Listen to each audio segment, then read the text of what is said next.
Bonjour, nous voilà de nouveau dans la classe de français, le français au collège programme marocain.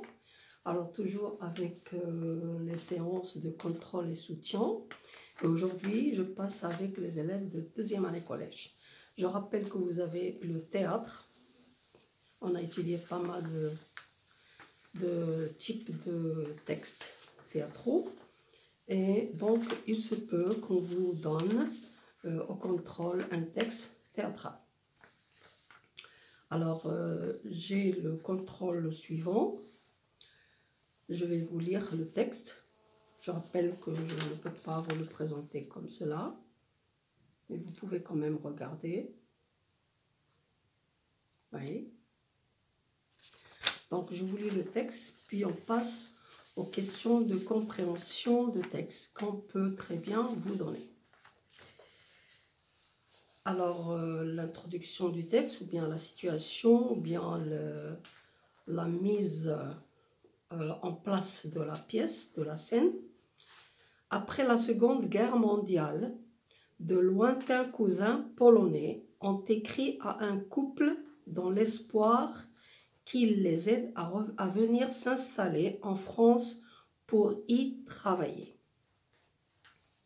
Léon, tu crois qu'on doit les prévenir qu'ici aussi c'est dur, très dur, qu'il faut travailler? Enfin, je ne sais pas. Qu'est-ce qu'ils espèrent? Pourquoi partent-ils de là-bas? Hélène, on ne va pas revenir là-dessus. Ils partent parce qu'ils ne supportent plus vivre là-bas. Léon, approuvant de la tête. Ils ne supportent plus. Et ça, c'est une raison sérieuse pour tout quitter et débarquer chez des gens et dans un pays qu'on connaît à peine? Hélène, tu ne veux pas qu'ils viennent? C'est simple.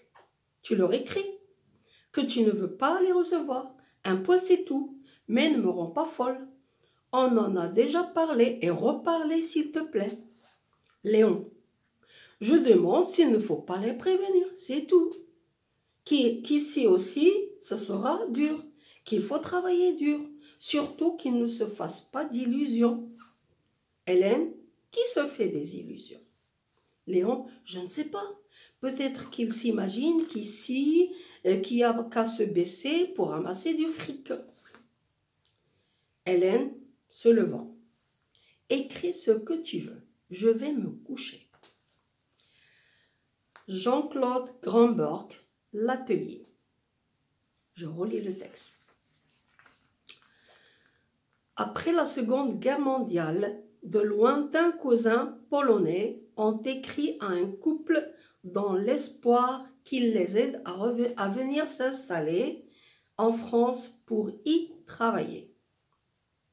Léon, tu crois qu'on doit les prévenir qu'ici aussi c'est dur, très dur, qu'il faut travailler? Enfin, je ne sais pas, moi. Qu'est-ce qu'ils espèrent? Pourquoi partent-ils de là-bas? Hélène, on ne va pas revenir là-dessus. Ils partent parce qu'ils ne supportent plus là-bas. Léon, approuvant de la tête. Ils ne supportent plus. Et ça, c'est une raison sérieuse pour tout quitter et débarquer chez des gens et dans un pays qu'on connaît à peine? Hélène, tu ne veux pas qu'ils viennent? C'est simple. Tu leur écris que tu ne veux pas les recevoir. Un point, c'est tout. Mais ne me rends pas folle. On en a déjà parlé et reparlé, s'il te plaît. Léon, je demande s'il ne faut pas les prévenir, c'est tout. Qu'ici, ça sera dur. Qu'il faut travailler dur. Surtout qu'ils ne se fassent pas d'illusions. Qui se fait des illusions? Je ne sais pas. Hélène, pardon. Qui se fait des illusions? Léon, je ne sais pas. Peut-être qu'il s'imagine qu'ici, qu'il n'y a qu'à se baisser pour ramasser du fric. Hélène se levant. Est-ce que... Écris ce que tu veux. Je vais me coucher. Bien, alors, vous avez un texte comme celui-là. Et la première question qu'on vous donne, comme d'habitude, quel est le genre de ce texte? Allez, à votre avis, quel est le genre de ce texte? Oui? Le genre, il s'agit d'un texte. Voilà, théâtral. Donc, première question. la question, quel est le genre de ce texte? Il s'agit, essayez d'utiliser souvent cette expression, il s'agit de. Il s'agit d'un texte théâtral.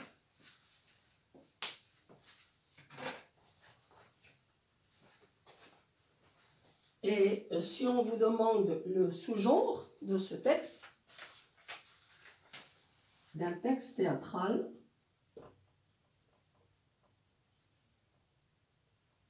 et si on vous demande le sous-genre, rappelez-vous, on a vu le genre, c'est le théâtre, il y a des sous-genres, bien des types. Alors dans les sous-genres ou les types, on a vu la comédie, on a vu la tragédie, et on a vu ce qui est entre les deux. Ce n'est pas une comédie, ce n'est pas une tragédie. C'est-à-dire un texte théâtral qui parle des problèmes de la vie quotidienne. Et là, c'est le drame. Alors, entre nous, c'est quoi? Est-ce que c'est une comédie? Est-ce que c'est un drame? Est-ce que c'est une tragédie? Oui, c'est un drame. Parce qu'il présente ici un problème de la vie quotidienne. Des personnes qui demandent à d'autres de venir s'installer chez eux dans un autre pays parce qu'ils s'enfuient de la guerre. Donc c'est un drame.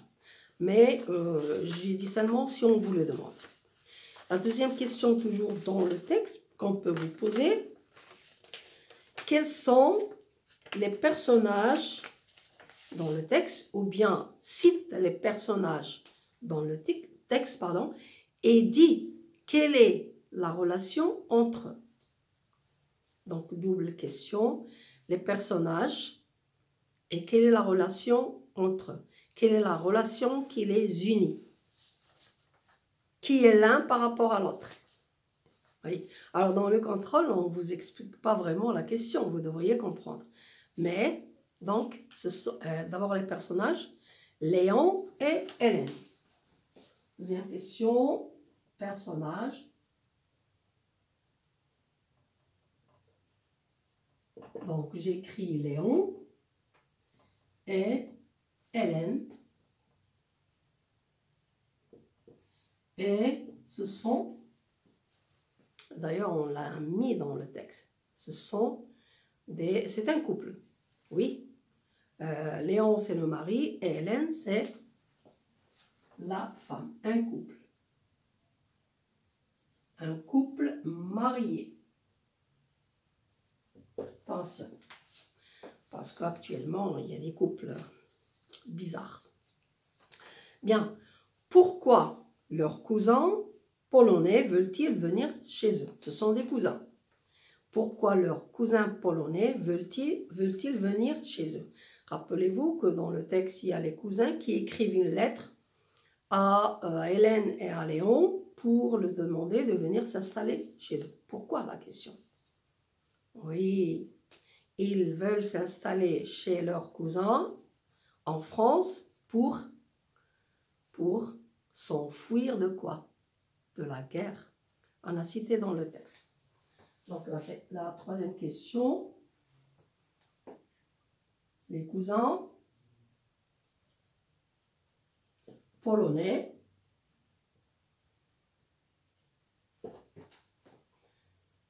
veulent venir en France. Et en France, il y a leurs cousins pour s'enfuir. Quoi? De la guerre. Oui. Voilà.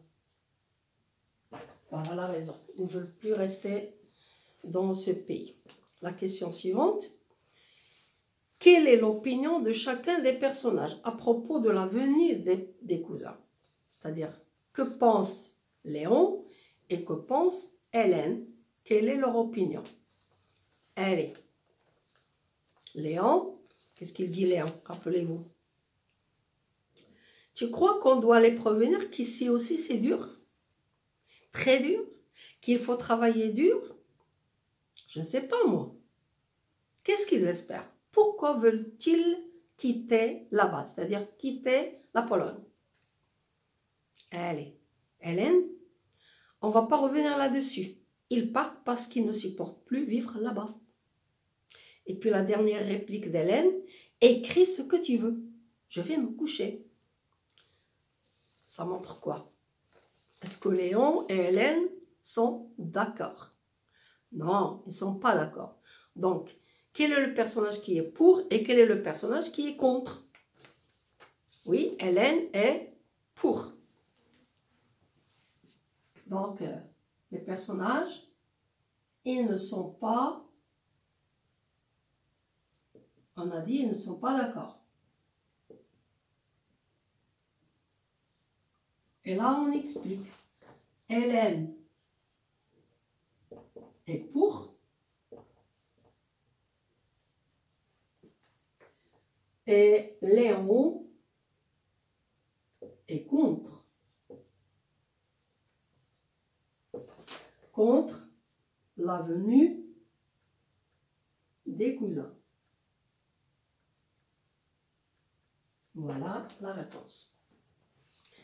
Bien, on a une autre question qu'on peut vous poser. On peut poser beaucoup de questions, vous savez. Mais coche la bonne réponse. Ce genre de questions, on peut le poser aussi. Coche la bonne réponse, c'est-à-dire mets une croix à côté de la réponse qui est juste. Et là, on vous donne plusieurs réponses. Illusion veut dire une idée juste, une fausse croyance, une croyance sûre. Parce que dans le texte, il a parlé d'illusion. Léon, il a dit, surtout qu'il ne se fasse pas d'illusion. Et Hélène lui dit, qui se fait des illusions?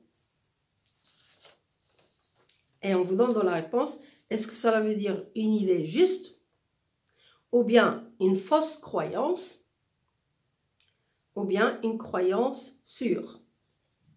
Oui, une fausse croyance. Donc la 5e question, illusion, une fausse croyance.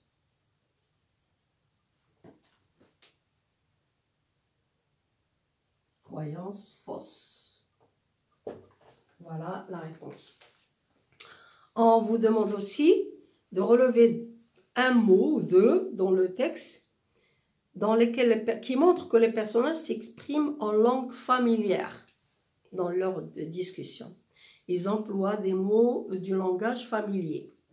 Vous avez déjà étudié le langage soutenu, le langage familier et l'argot, ou le langage grossier.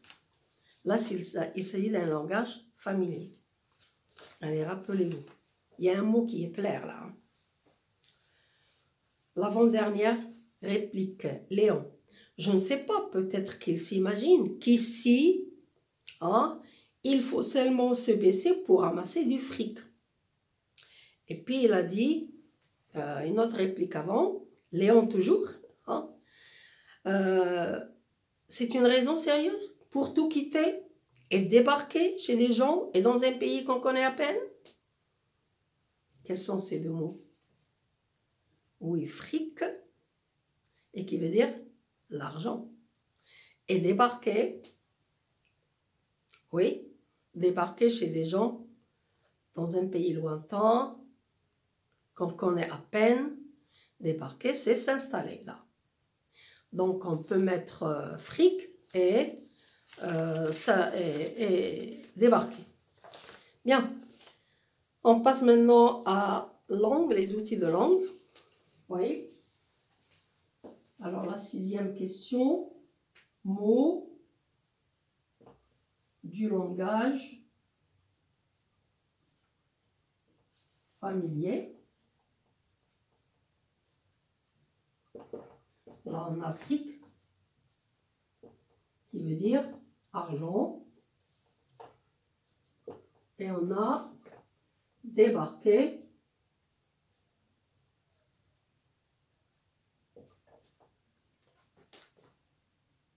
s'installer, arriver. Voilà. Alors, dans les outils de langue,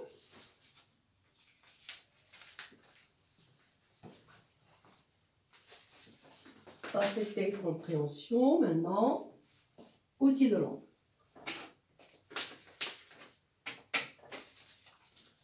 Alors, P, outils de langue.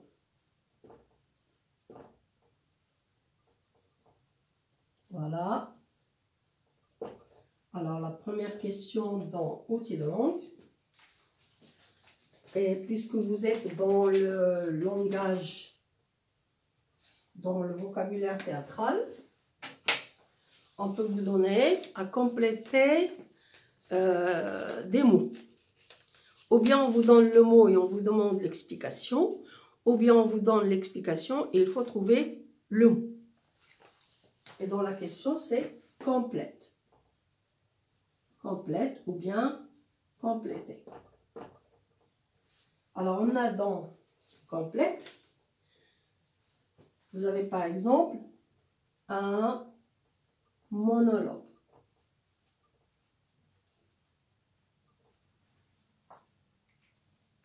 Et on vous demande d'expliquer. On peut vous donner, par exemple, une autre phrase. Et là, on vous donne l'explication et vous devriez trouver le mot. Alors, l'explication, c'est-à-dire là, il faut trouver le mot et une langue est une langue réplique.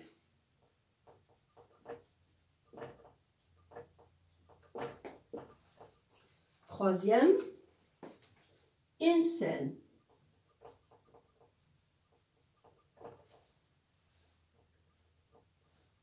Et là, il faut trouver la définition. Et à vous de voir. Alors, qu'est-ce qu'un monologue? D'après le vocabulaire que vous avez appris dans le théâtre. Un monologue. Oui. Un monologue, c'est un paragraphe, oui, présenté par un seul acteur, un seul personnage. Donc, le monologue, c'est un seul acteur, un seul personnage qui joue sur scène. Donc, il y a une seule réplique. Oui. Donc, un monologue, un personnage. Alors, ça peut représenter la personne ou bien le paragraphe. Un personnage seul sur scène. Un personnage seul sur scène. Donc, il y a il parle tout seul. Il s'agit d'un paragraphe. Alors, je vais me faire de la place. Donc, un personnage. Et là, je suis toujours dans le théâtre. Qui parle seul sur scène. Voilà. À travers son passage, on peut comprendre les autres actions, ou bien ce qui va se passer, ou bien ce qui s'est passé. Bien. Maintenant, est une longue réplique. Comme on appelle une longue réplique dans un texte théâtral. C'est-à-dire une personne qui parle beaucoup.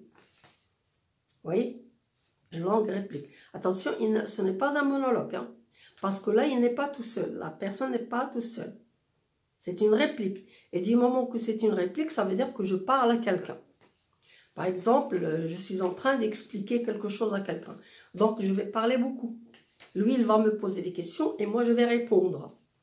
Comment on appelle cette réplique, hein? Une tirade. Très bien. C'est une tirade. Une tirade.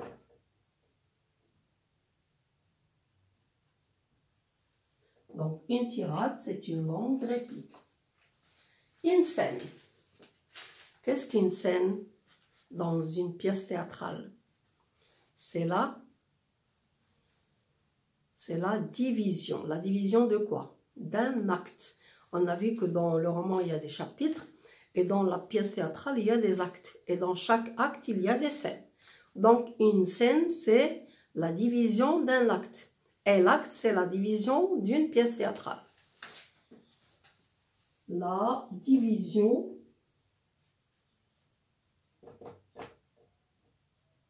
d'un acte.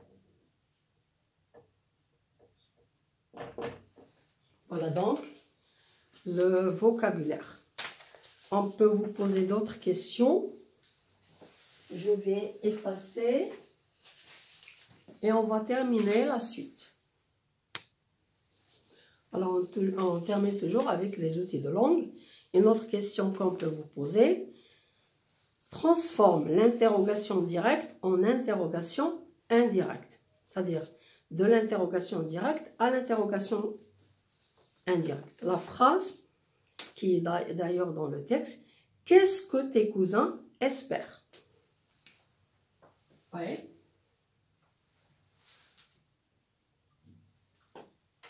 Alors, on a « Qu'est-ce que tes cousins ?» Et là, on apprend, puisque c'est le discours direct, espère. C'est une interrogation. Je ferme donc les guillemets. Demande Léon à Hélène. Et là, le verbe introducteur. Demande Léon à Hélène.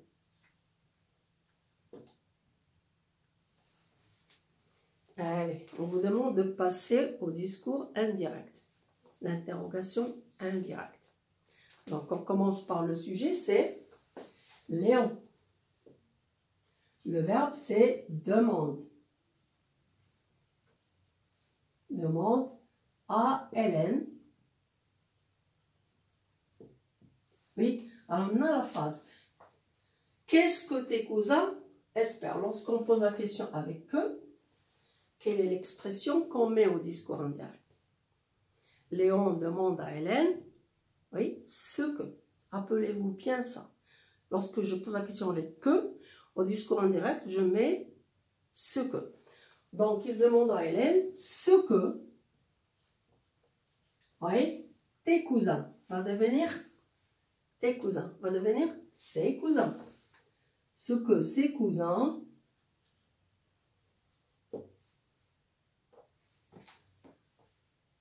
oui. Ensuite, ce que ses cousins espèrent. Voilà donc la phrase.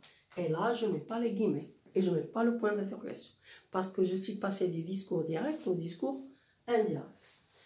Léon demande à Hélène ce que ses cousins espèrent. Une autre question qu'on peut vous poser. Alors, on vous demande de relever dans la phrase ou dans le texte une proposition subordonnée complétive. Et vous avez déjà étudié les propositions subordonnées complétives. Alors, je vous lis le passage où il y a cette proposition. Bien sûr, dans le contrôle, vous devriez lire tout le texte pour chercher, pour voir un peu où est la subordonnée. La subordonnée complétive, rappelez-vous, c'est une proposition qui se trouve dans la phrase complexe. Elle a la fonction de compléter le verbe de la proposition principale. Donc, la complétive par que, elle est employée après un verbe, pas après un nom. Après un nom, c'est la relative. Bien. Alors, la phrase. Tu crois qu'on doit les prévenir qu'ici aussi c'est dur? Très dur. Qu'il faut travailler, enfin, je ne sais pas. Qu'est-ce qu'ils espèrent? Je répète, tu crois qu'on doit les prévenir qu'ici aussi c'est dur? Très dur. Qu'il faut travailler, enfin, je ne sais pas. Qu'est-ce qu'ils espèrent? Où est la complétive par que? Très bien. La première. Tu crois qu'on doit les prévenir. Donc, on a le verbe. La proposition subordonnée complétive.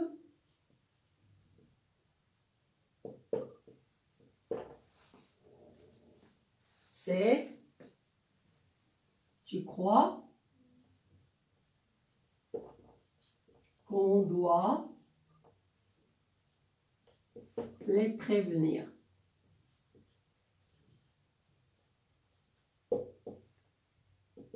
Qu'ici aussi c'est dur. Et où est la subordonnée là? Complétive. C'est celle qui commence par que. Là voilà. Et le verbe introducteur c'est tu crois. On a dit que la complétive complète un verbe. Alors, une autre question qu'on peut vous poser aussi, toujours dans les outils de langue.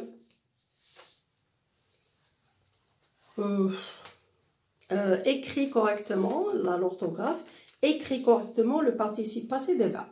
Et là, je vais vous écrire la phrase. Orthographe, participe passé des verbes. Alors, on a la phrase. Les cousins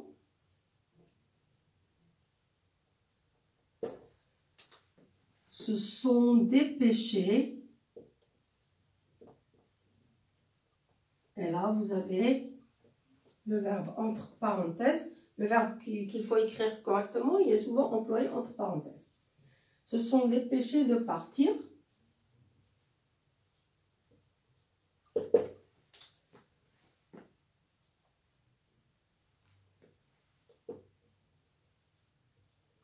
Ils ont regardé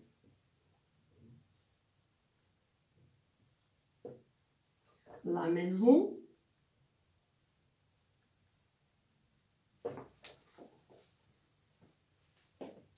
qu'ils ont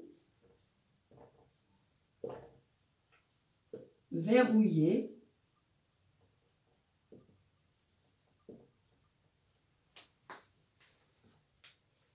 personne ne les a vus.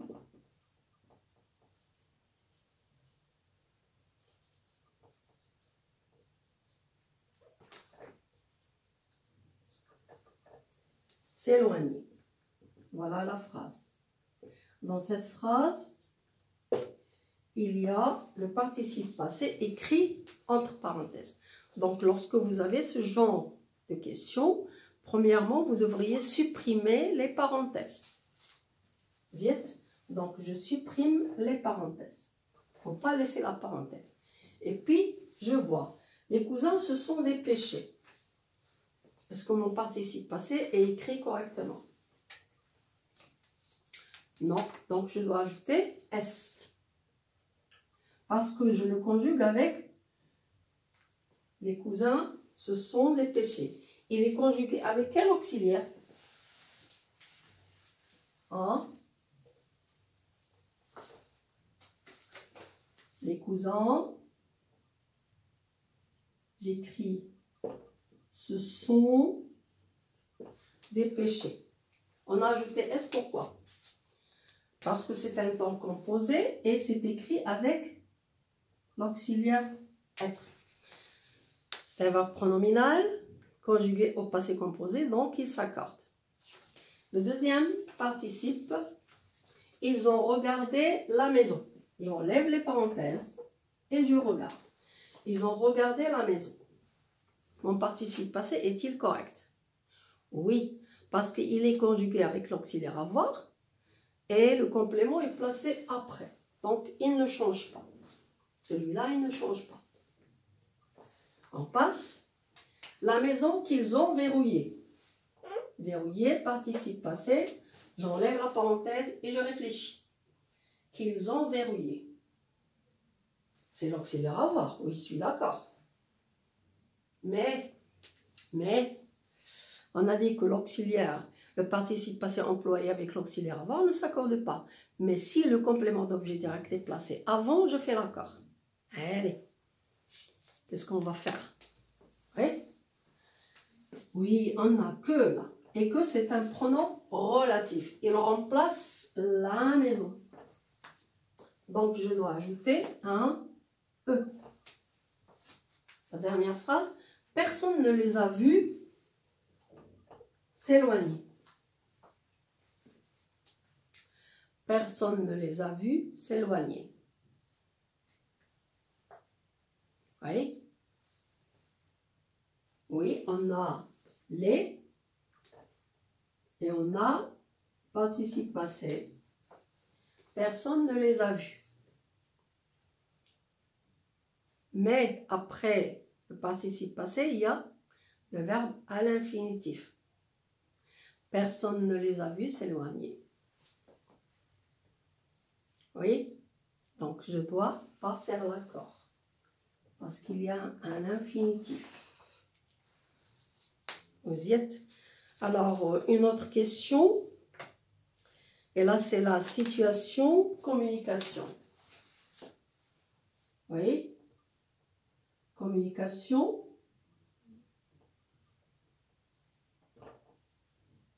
Alors, communication, comme je l'ai déjà dit, on vous donne toujours un tableau dans lequel il y a situation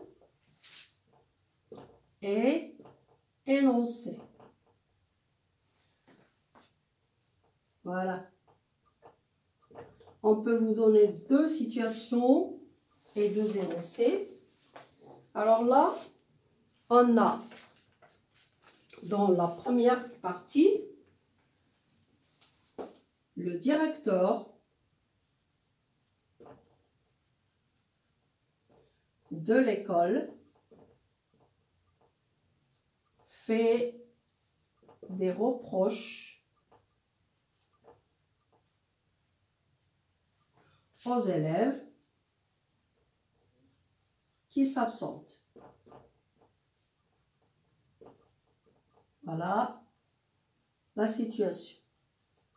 Donc, vous devriez trouver l'énoncé. Le directeur de l'école fait des reproches aux élèves qui s'absentent. Que va dire le directeur? Ce n'est pas un conseil, ce n'est pas un ordre, ce n'est pas une interdiction, ce sont des reproches. Oui, allez. Comment osez-vous vous absenter tous les jours? Oui. À votre place, je ne m'absenterai pas parce que vous êtes en classe d'examen. Si vous étiez sérieux, vous ne vous absenteriez pas.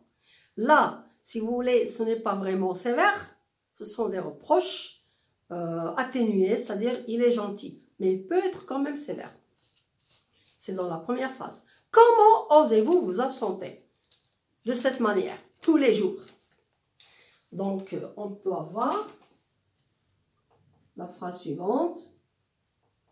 Comment osez-vous vous absenter?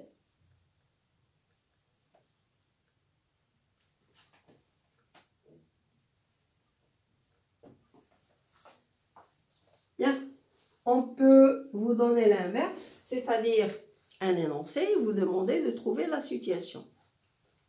Et là, on a l'énoncé suivant.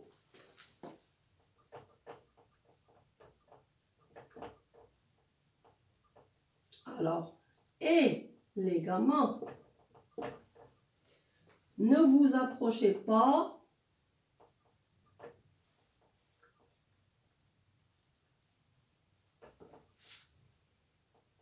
du poteau.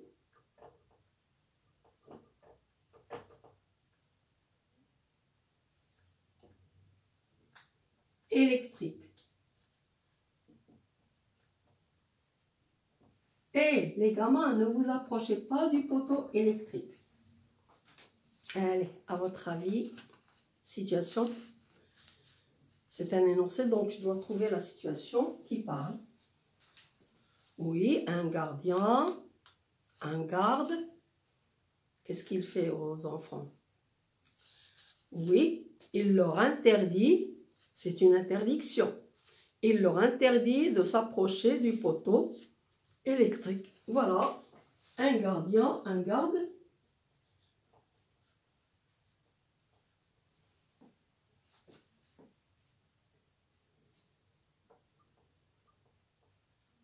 Interdit aux gamins, et aux gamins ce sont des enfants, de s'approcher du poteau électrique.